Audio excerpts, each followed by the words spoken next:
Hello, I've been flying this GE220 quadcopter frame pretty regularly for a couple of weeks now, so I thought I'd just make a little review video to give my thoughts about the frame. I've been having a lot of fun with this, but I can't really put it down to just the frame because I also upgraded the ESCs from King Kong ESCs that I was using before, the 12 amp ones, to the Hobbywing X-Rotor 20 amp ESCs. And to be honest, I think that more than the frame has made the experience a lot more fun than it was before. And I also started using air mode, which is lots of fun. So as far as the frame goes, there hasn't been really a huge difference noticeable in flying experience that I could put down to the frame.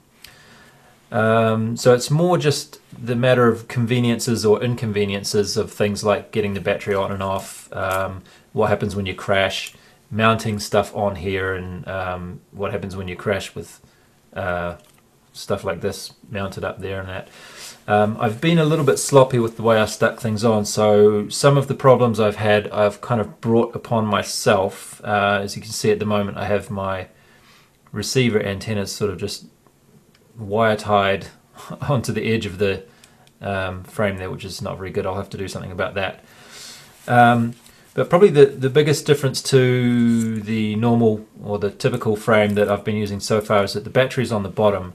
I've heard people say that your battery's going to get ruined when you land or crash or whatever, but I've found that if you're landing under control, it's especially on grass, I mean, it doesn't make any difference at all from what I can tell. When you crash though, I have noticed that the battery tends to come off a lot easier, and that's just because there's a fairly small area and I haven't made use of it properly. I could put some more Velcro on there, I suppose, but even if I filled the whole area with Velcro, it's not that big. So I find that the battery will slip forwards or slip out, or even one time it just came right off and was a couple of meters away from the crash site.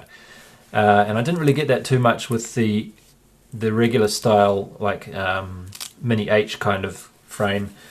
What else? It was a little bit tight to build everything, and one thing you might notice that I've actually changed, I actually cut some little grooves. It's all black, so that red wire is going under the side plate. I just found it a little bit easier to solder everything onto the power distribution board that way, and I didn't use the power distribution board that came with the kit. I used another one. So I have a little pigtail sort of a thing coming off here instead of the solid mount for the XT60, which is, I find it just makes it a little bit more accessible for batteries that have a shorter wire on them. So in my case, mounting the video transmitter and antenna was quite easy because I had this mount thingy from my old quad, and you can see that there's a groove along the edge there, and it fit in there very nicely with the two screws that I had in this thing already, so I didn't have any trouble with that. But I have a feeling that if I didn't have this already available, I would have been a bit more awkward to mount the video transmitter on there. What I've done with that little plate, there's a little plate in the middle here, and normally you would mount your video transmitter on that and hope that it stays in there somehow. What I've done with that plate instead is I've mounted my receiver. Oh, it's all so dark, isn't it? Okay, so anyway, my receiver is here and it's stuck up onto the bottom of that. And I just had a crash this evening where that plate has come loose, and you might actually be able to see it sort of sticking out the side there. So that's it there, it's come right out loose, and the reason for that is because this screw, oh man, sorry it's also black, but there's a screw here that fell out that was holding in one of these standoffs across here, and that's given the two side plates just enough room to move apart for this carbon fiber plate in the middle to slip around, so that's a little bit annoying. But that could have been solved with just using some Loctite on these screws here, I think. And another thing that's would have solved that is if they had have given you 3 of those standoffs instead of just 2. I really have to wonder if I just, the kit that I got was missing them when it should have included them, because you can see that there's three holes for those standoffs to be placed in, and I've elected to put my 2 here and here instead of there. If I had have put them there and there, there would have been more support for holding this plate in there. So I've just used foam tape to stick my FPV cam on. That also came off in a crash, and I also lost it. So again, this is stuff that I should have been a bit more careful about.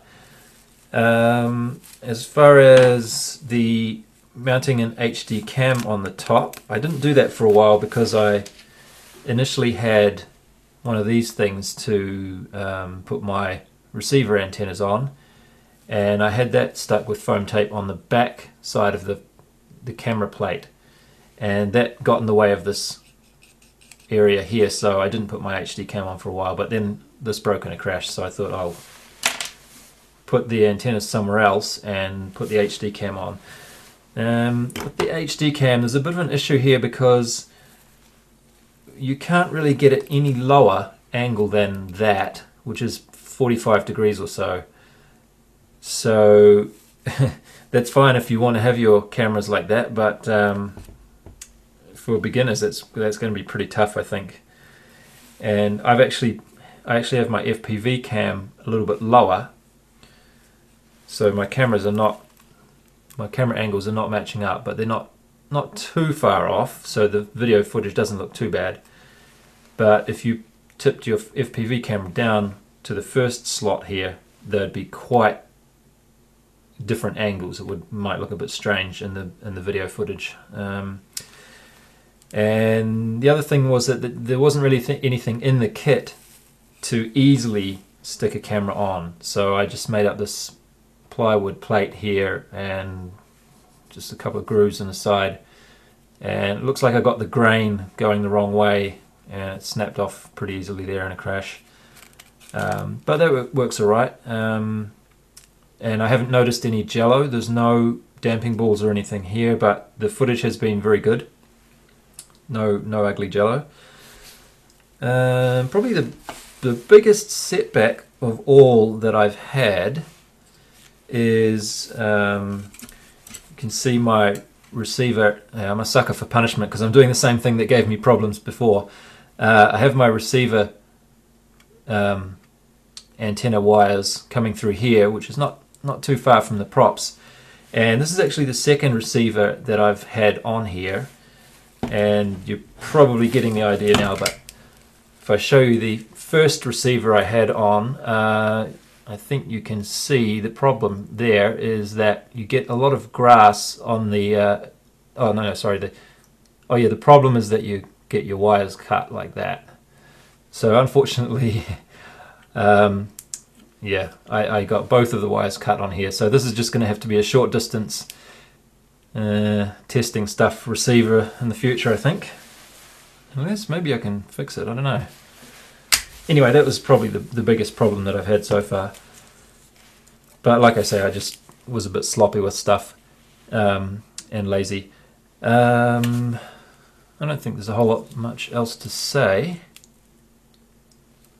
I've put a few photos of when I was building. Actually, no, I'll put them in here, and you can just pause if you want to look at that, just in case there's something interesting there.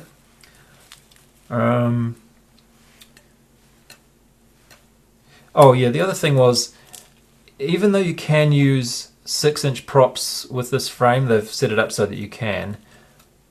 I don't think anybody's really going to be using 6-inch props with this much. I've started using these 3-bladed 50-40 props recently, and they're really good. I can't really see myself needing to use 6-inch props. So it might have been nice that if instead of making this central area so narrow, this column part, they gave you a little bit more space around the center, and you didn't really have the ability to use 6-inch props. That would be fine. I think that's probably the only thing that I would think that I would like to see changed. Oh, it doesn't really matter, but if anything, that might be nice to have it that way instead. And of course, include a third standoff in the kit. Apart from that, I'm really enjoying it. I love it. I love these ESCs and these props.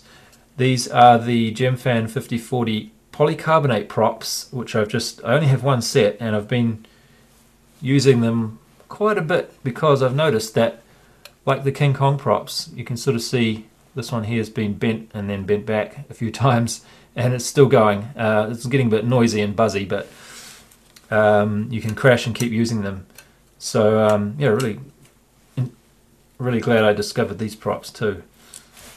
Anyway, that's enough rambling for now, I think. So for $30, I think, yeah, that frame it's fine. The end.